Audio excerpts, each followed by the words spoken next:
Good afternoon. Today lunch थाली है चावल,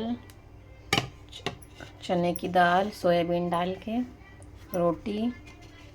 चने की दाल किसको किसको पसंद है कमेंट्स में ज़रूर बताएं। और मीठे में है लड्डू, नवरात्रि स्पेशल, चुकंदर और गाजर का सलाद।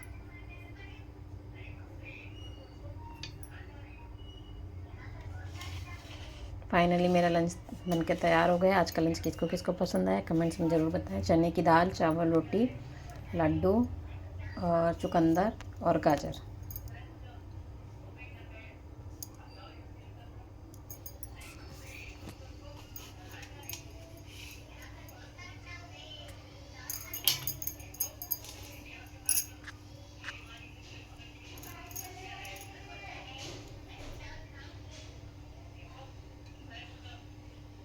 टुडे लंच थाली कंप्लीट।